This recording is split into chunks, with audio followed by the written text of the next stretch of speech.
नमस्कार दोस्तों, star education में आपका स्वागत है। आज हम आपके सामने फिर उपस्थित हुए हैं एक नए वीडियो के साथ, नए टॉपिक के साथ। दोस्तों, आज का टॉपिक है हम लोगों का समीक्षा अधिकारी के मुख्य परीक्षा 2010 का सामान्य हिंदी के हम लोग प्रश्नों की प्रैक्टिस करेंगे। दोस्तों, प्रैक्टिस करने से पहले आपको थोड़ा सा बेसिक जानकारी दे दें।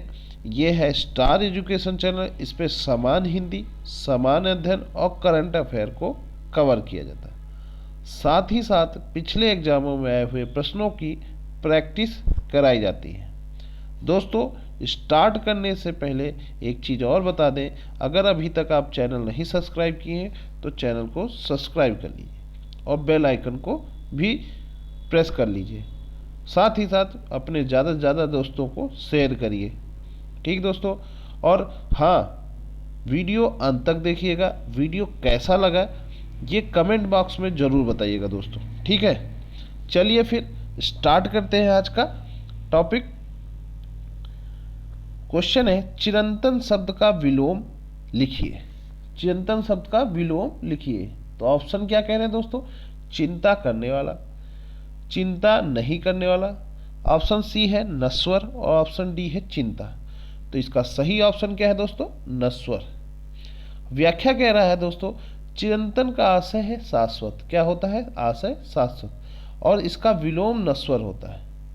ठीक है, जबकि चिंता करने वाले के लिए चिंतनीय शब्द का प्रयोग किया जाता है और चिंता न करने वाले के लिए अचिंतनीय। ठीक दोस्तों, तो इसका विलोम शब्द जो है चिंतनीय का अचिंतनीय और चिरंतन का शाश्वत। ठीक दोस्तों, चलिए फिर नेक्स्ट क्वेश्चन में आते हैं। अनुग्रह शब्द का विलोम लिखिए।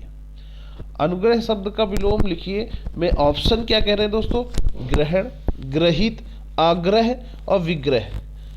तो दोस्तों, इन चारों ऑप्शनों में सही ऑप्शन क्या है दोस्तों? सही ऑप्शन है विग्रह। ठीक है, अब ऑप्शन व्याख्या क्या कर रहा है? अनुग्रह शब्द का विलोम विग्रह होता है, जबकि ग्रहण का त्याग, जब आप ग्रहण करते हैं उसका विलोम शब्द क्या होता है? त्याग। और आग्रह का अनाग्रह, आग्रह का विलोम अनाग्रह, और ग्रहण का त्याग, और ग्रहित का अर्पित। ग्रहित मतलब ग्रहण करना और अर्पित मतलब त्यागना। ठीक, तो इसका सही ऑप्शन क्या है? अर्पित। और ऑप्शन क्या कह रहा था? ग्रहण, ग्रहण आपका हो गया त्याग, ग्रहित का अनुग्रह, अर्पित और अग्रह का अनुग्रह। ठीक दोस्तों, चलिए फिर नेक्स्ट विलोम में आते हैं। नेक्स्ट क्वेश्चन में आते हैं। अनभिज्ञ का विलोम है। अनभिज्ञ का विलोम है। ऑप्शन क्या कह रहा है? आज्ञ, बी ऑप्शन क्या कह रहा है? प्रज्ञ, और सी ऑप्शन अभिज्ञ, और डी ऑप्शन अविज्ञ। तो इन चारों ऑप्शनों में दोस्तों सही ऑप्शन क्या है? सही ऑप्शन है आपका अभिज्ञ। अनभिज्ञ का अभिज्ञ। ठीक दोस्तों, ऑप्शन क्या व्याख्या कह रहा है? आगे का विलोम विज्ञ होता है। तो दोस्तों, एक चीज ये पता हो गई, आगे का विज्ञ होता है, अनभिज्ञ का विलोम अभिज्ञ होता है। ठीक दोस्तों, नेक्स्ट क्वेश्चन पे आते हैं। सौम्य शब्द का विलोम है। सौम्य शब्द का विलोम है। ए सौभाग्य, बी उग्र, सी शत्रु, और डी दुराशय। तो इन चारों ऑप्शनों में सही ऑप्शन क्या है दोस्तों? सही ऑप्शन है आपका उग्र। सौम्य का क्या होता है? उग्र। व्याख्या क्या कह रहा है? सौम्य उग्र होता है, इस प्रकार सौभाग्य का दुर्भाग्य होता है। ठीक है, सौभाग्य क्या होता है? दुर्भाग्य। और शत्रु का मित्र, शत्रु का मित्र, सौभाग्य का दुर्भाग्य, और दुराशय का सदाशय। ठीक दोस्तों, तो क्या हम लोगों को तैयार हो गया? सौम्य का उग्र, सौभाग्य का दुर्भाग्य, शत्रु का मित्र, दुराशय का सदाशय। ठीक दोस्तों, चलिए नेक्स्ट क्वेश्चन पे आते हैं। हास्य शब्द का विलोम है। हास्य शब्द का विलोम है। ए ऑप्शन क्या कह रहा है? हास्य, बी ऑप्शन वृद्धि, सी ऑप्शन हंसी, और डी ऑप्शन हस्त। तो इन चारों ऑप्शनों में दोस्तों सही ऑप्शन क्या है? हास्य का होता है वृद्धि। हास्य मतलब हानि और वृद्धि मतलब लाभ। ठीक दोस्तों, ऑप्शन कह रहा है हास्य शब्द का विपरीतार्थक शब्द वृद्धि होगा, जबकि हास्य का रुदन होता है। जब हंसने का होता है विलोम तो उसको कहते हैं रुदन, और हस्त का पाद यानी हाथ का पैर होता है। ठीक है, हंसी प्रसन्न का दुखी होगा। ठीक दोस्तों, हस्त का पद, हंसी का दुखी, हास्य का रुदन। ठीक है, हास्य का रुदन, ये थोड़ा टफ है, तो इसको आप याद कर सकते हैं, हास्य का रुदन होता है। ठीक दोस्तों, चलिए फिर नेक्स्ट क्वेश्चन पे आते हैं दोस्तों। न्यून शब्द का विलोम है अधिक, बी ऑप्शन है नवीन, सी ऑप्शन है नवनीत और डी ऑप्शन है नागर। तो न्यून शब्द का विलोम इन चारों ऑप्शन में क्या है? इन चारों ऑप्शनों में सही ऑप्शन क्या है? अधिक, न्यून का अधिक। व्याख्या कह रहा है न्यून शब्द विलोम अधिक होगा, ये तो सही है भाई। जबकि नवीन का प्राचीन, नवीन का क्या कहेंगे? प्राचीन। नगर का गांव, ठीक है, विलोम होगा। नगर का गांव, नवीन का प्राचीन। ठीक दोस्तों, चलिए फिर नेक्स्ट फैक्ट पे आते हैं। पुष्ट शब्द का विलोम। दोस्तों, जो ऑप्शन होते हैं उनका भी हम लोग तैयार करते चलेंगे, जिससे जरूरी नहीं कि ये जो जिस तरह क्वेश्चन है वही क्वेश्चन आए, लेकिन उसके ऑप्शन से कई सारे क्वेश्चन बन सकते हैं। ठीक दोस्तों, चलिए फिर स्टार्ट करते हैं। पुष्ट शब्द का विलोम है ऑप्शन क्षीण, बी दुष्ट, सी पुरस्कार और डी प्रकृति। तो इन चारों ऑप्शनों में दोस्तों सही ऑप्शन क्या है? सही ऑप्शन है क्षीण, पुष्ट का क्षीण। चलिए व्याख्या पे आते हैं। पुष्ट शब्द का विलोम जो होगा वो क्षीण होगा, इस बात सही है। जबकि प्रकृति का पुरुष होता है, प्रकृति का पुरुष, ठीक, पुरस्कार का दंड, प्रकृति का पुरुष और पुरस्कार का दंड एवं दुष्ट का सजन, दुष्ट का सजन, प्रकृति का पुरुष, पुरस्कार का दंड और दुष्ट का सज्जन। ठीक दोस्तों, चलिए फिर नेक्स्ट फैक्ट पे आते हैं। गुण शब्द का विलोम है ऑप्शन क्या कह रहे हैं दोस्तों? दोष, बी ऑप्शन गुण और सी ऑप्शन गुणा और डी ऑप्शन गृहस्थ। तो दोस्तों इन चारों ऑप्शनों में सही ऑप्शन क्या है? सही ऑप्शन है गुण का दोष। क्या है? दोष। ठीक, अब व्याख्या क्या है? गुण शब्द का विलोम दोष होगा, जबकि गृहस्थ का संन्यास। ठीक है, गृहस्थ का क्या बोलेंगे? संन्यास। गुणा का भाग होगा, ये तो आप लोगों को पता ही होगा, गुणा का भाग होता है। चलिए फिर नेक्स्ट क्वेश्चन पे आते हैं। बाघ और बकरी एक घाट पानी पीते हैं। बाघ और बकरी क्या करते हैं? एक घाट पानी पीते हैं। तो वाक्य का शुद्ध रूप, हम लोगों को वर्तनी शुद्ध, वाक्य का शुद्धि का क्वेश्चन है, इस पे हम लोग वर्तनी शुद्धि के आधार पे क्वेश्चन आते हैं। 10 क्वेश्चन ये भी रहेंगे। चलिए इसमें क्या है? बाघ, ए ऑप्शन कह रहा है बाघ बकरी एक घाट पर पानी पीती हैं। बी ऑप्शन बाघ और बकरी एक घाट पर पानी पीते हैं। सी ऑप्शन बाघ और बकरी एक ही घाट पर पानी पीती हैं। डी ऑप्शन बाघ और बकरी पानी पीती हैं। तो जो नवा क्वेश्चन है उसका सही ऑप्शन क्या होगा? बाघ और बकरी एक घाट पर पानी पीते हैं। दो लोग हैं इसलिए पीते होंगे। ठीक, पानी पीते हैं इसलिए क्योंकि ये दो लोग हैं। ठीक है, चलिए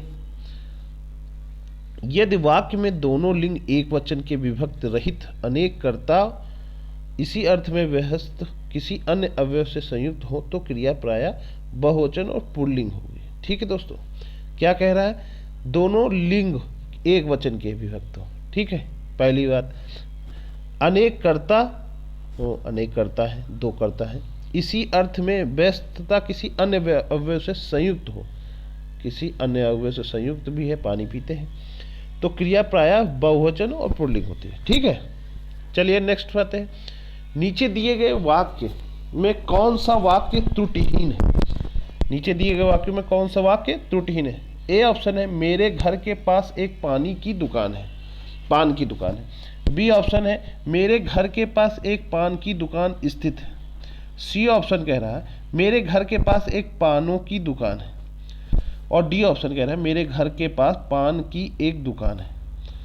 पानों की दुकान हटा दो, मेरे घर के पास एक पान की दुकान है। एक पान, ये भी गलत है क्योंकि एक पान की नहीं होती, एक दुकान हो सकती है लेकिन एक पान की दुकान तो नहीं हो सकती। मेरे घर के पास एक पान की दुकान है, एक पान ये होगा, मेरे घर के पास पान की एक दुकान है। तो क्या ऑप्शन सही है? डी। ठीक दोस्तों, तो इसका ऑप्शन सही है डी। चलिए आगे बढ़ते हैं। मेरे घर के पास एक पान की दुकान है, उसमें क्रम का दोष है। ठीक है, एक पान की जगह ये हो जाता है इधर और ये हो जाता है, तो ये क्रम हो गया। अक्रमत्व दोष के कारण भी प्रायः वाक्य अशुद्ध हो जाता है। यहाँ पर एक पान ठीक ना होकर एक दुकान सार्थक आशय देता है। ठीक है, चलिए नेक्स्ट क्वेश्चन कह रहा है पति पत्नी के झगड़े हेतु क्या हो सकता है, वाक्य का शुद्ध रूप लिखिए। अब देखिए हेतु जो है वो तो सही वाक्य नहीं है, हेतु नहीं होना चाहिए। ठीक है दोस्तों, हेतु किसी उद्देश्य के लिए लिखा जाता है। तो पति पत्नी के झगड़े का क्या हेतु हो सकता है, तो गलत है, हेतु नहीं होगा। पति पत्नी के झगड़े का हेतु क्या है, पति पत्नी के झगड़े का कारण क्या है, यह हो सकता है। पति पत्नी के झगड़े का हेतु क्या है, तो ऑप्शन क्या है, सी सही है। ठीक दोस्तों, नेक्स्ट व्याख्या कह रहा है पति पत्नी के झगड़े का हेतु क्या हो सकता है। यहाँ पर शुद्ध शब्द हेतु की जगह कारण होगा, अतः शुद्ध वाक्य होगा पति पत्नी। ठीक है, नेक्स्ट क्वेश्चन कह रहा है वर्तनी की दृष्टि से शुद्ध शब्द का शुद्ध रूप कौन सा होगा। ठीक, ऑप्शन है बंधन, वंदना, वंदना, वंदना। ठीक है, तो इन चारों ऑप्शनों में सही ऑप्शन क्या है, वंदना। सभी लोग हम लोग वंदना करते ही आ रहे हैं बचपन से ही। ठीक है, तो सही लिखा जाता है इस तरह। ठीक है, वंदना। नेक्स्ट क्वेश्चन आते हैं जो किए गए उपकारों को मानता है के लिए एक शब्द लिखिए। कृतज्ञ, कृतज्ञ, कृतकार्य, अज्ञ। तो इन चारों ऑप्शनों में सही ऑप्शन क्या है दोस्तों, सही ऑप्शन है कृतज्ञ। ये किए गए उपकार को मानता हो, एक शब्द क्या है, कृतज्ञ। जो किए गए उपकार को मानता है उसके लिए कृतज्ञ होता है, जो किए हुए उपकारों को नहीं मानता है उसके लिए कृतज्ञ सार्थक शब्द है। कृत कार्य का आशय किया हुआ कार्य और अज्ञ का आशय जो नहीं जानता है। चलिए नेक्स्ट क्वेश्चन पे आते हैं। पेट की अग्नि को कहते हैं दवाग्नि, वड़ावाग्नि, जठराग्नि, मंदाग्नि। तो इन चारों ऑप्शनों में सही ऑप्शन क्या होगा, होगा जठराग्नि। ठीक है, पेट की अग्नि के लिए सार्थक शब्द क्या है, जठराग्नि। जबकि जंगल की आग की दवाग्नि तथा समुद्र की आग को बड़ाग्नि कहते हैं। चलिए नेक्स्ट क्वेश्चन है, ये जरूर याद कर लीजिए। जबकि जंगल की आग क्या कहते हैं, दवाग्नि। ठीक है, और समुद्र की आग को क्या कहते हैं, बड़ाग्नि। और पेट की अग्नि को कहते हैं जठराग्नि। ठीक दोस्तों, चलिए नेक्स्ट क्वेश्चन पे आते हैं। बच्चों को सुलाने के लिए गाया जाने वाला गीत क्या होता है, प्रभाती, विहाग, लोरी, सोहरा। तो दोस्तों इसका सही ऑप्शन क्या होगा, इसका सही ऑप्शन है आपका लोरी। ठीक है, बच्चों को सुलाने के लिए गाया जाता है, लोरी गाया जाता है। देख आप समझते ही होंगे, जब बचपन में हम लोगों को माँ लोग क्या कर पढ़ाती थी, लोरी सुनाती थी, तब हम लोग सोते थे। ठीक है, अब इसके आगे व्याख्या पढ़ते हैं। बच्चों को सुलाने के लिए जाने गाना लोरी कहते हैं, जबकि सोहरा बच्चों के जन्म के समय गाया जाता है। जब बच्चा जन्म लेता है तब क्या गाती हैं लेडीजें, देखिए गाती रहती हैं, वो सोहरा कहलाता है। ठीक है, वो सोहरे गीत गाती हैं। नेक्स्ट क्वेश्चन, जो नभ में चलता है के लिए शब्द है खेचर, खच्चर, नभोपन, नभचाली। तो इन चारों ऑप्शनों में दोस्तों सही ऑप्शन क्या होगा, सही ऑप्शन क्या होगा, सही ऑप्शन होगा खेचर।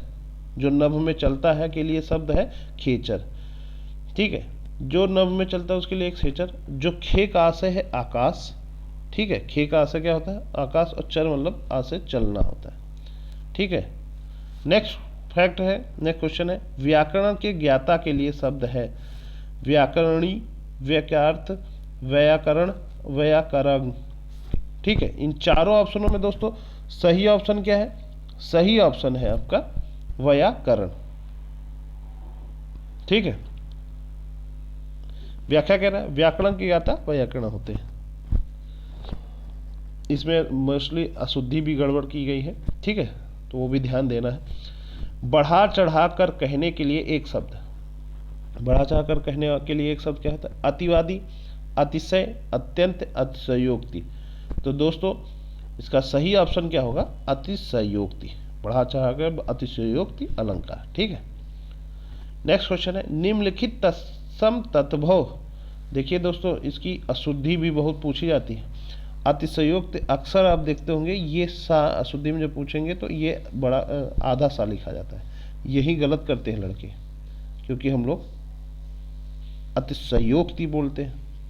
होता क्या है? अतिशयोक्ति।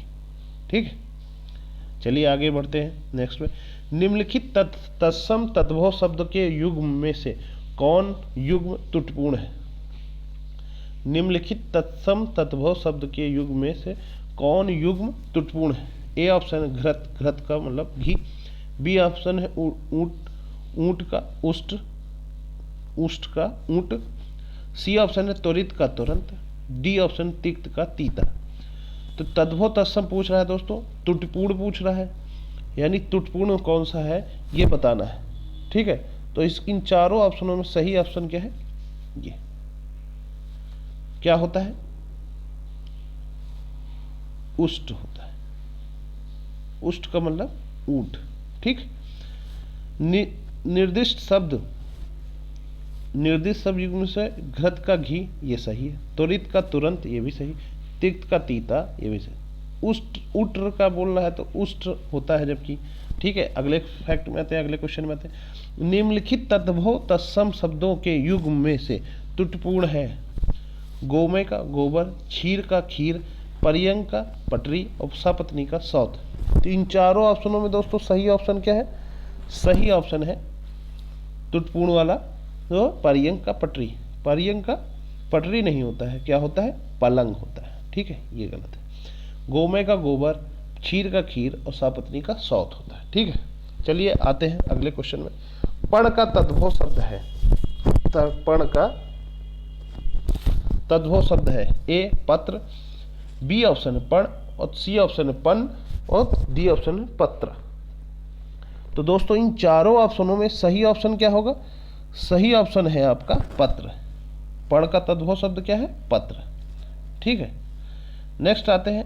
अंगीठी का तत्सम है, अंगीठी का तत्सम है। देखिए इसमें सब एक जैसे ही लिखे हुए हैं, सिर्फ एक ये आपका ऑप्शन अलग लिखा है, बाकी सब एक जैसे हैं। तो त्रुटिपूर्ण भी मतलब त्रुटि का भी ख्याल दिया गया है, शुद्धि का भी ख्याल दे के ही क्वेश्चन बनाए गए हैं, ऑप्शन दिए गए हैं, और लड़के यहीं पर गलती करते हैं बच्चे।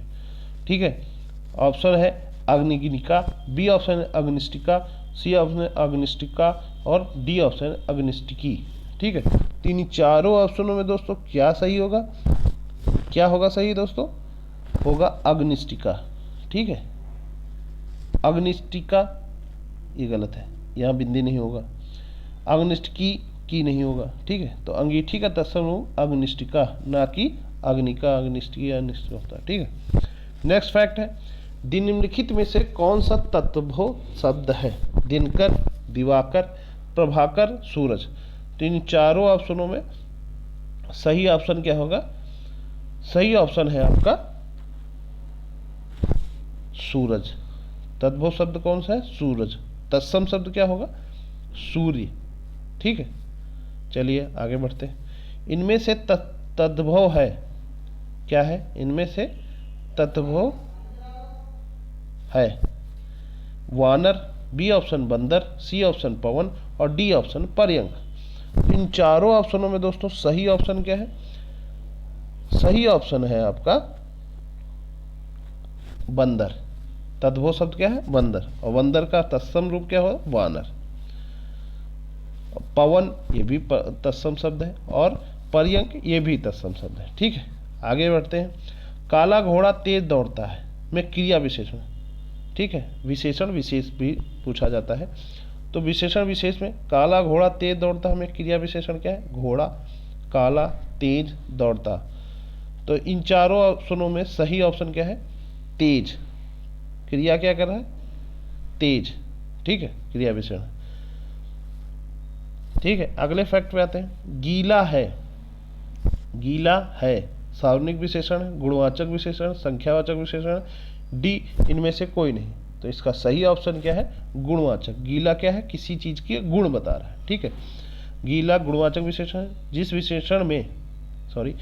विशेषण में रूप, रंग, आकार, अवस्था, स्वभाव, दशा, स्वाद, स्पर्श, गंध, दिशा, स्थान, समय, भार, तापमान आदि का बोध हो, वह गुणवाचक विशेषण। चलिए नेक्स्ट फैक्ट पे आते हैं, नेक्स्ट क्वेश्चन पे।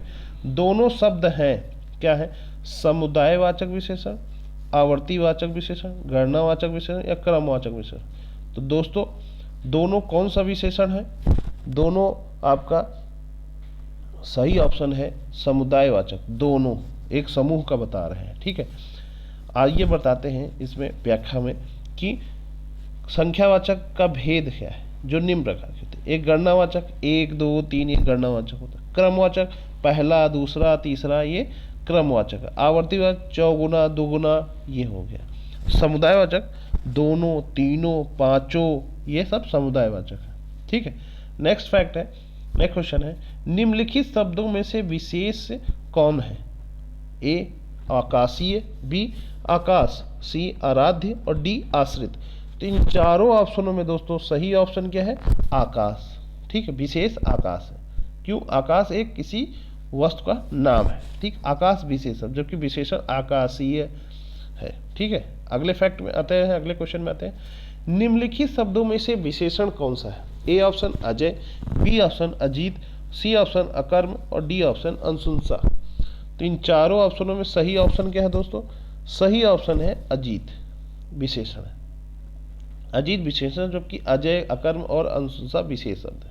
नेक्स्ट है, निम्नलिखित शब्दों में से विशेषण कौन नहीं है? आंतरिक, अंतर, अग्नेय या डी ऑप्शन अधिकारी। तो दोस्तों इन चारों ऑप्शनों में सही ऑप्शन क्या है? अंतर, ये विशेषण नहीं है। आंतरिक, अग्नेय और अधिकारी शब्द तो विशेषण होते हैं, अंतर शब्द विशेषण नहीं, ये विशेष होता है। ठीक है, इस तरह दोस्तों हम लोगों ने 30 क्वेश्चन किए हैं, जो हमारे 2010 के मुख्य परीक्षा के क्वेश्चन थे, सामान्य हिंदी समीक्षा अधिकारी के। ठीक दोस्तों, वीडियो कैसा लगा कमेंट बॉक्स में ज़रूर बताइएगा। दोस्तों थोड़ा सजेशन अच्छे दीजिएगा, जिससे हम वीडियो और अच्छे से अच्छा बनाएं और आपको ज़्यादा से ज़्यादा लाभ पहुंचाएं। ठीक दोस्तों, नमस्कार, बहुत बहुत धन्यवाद।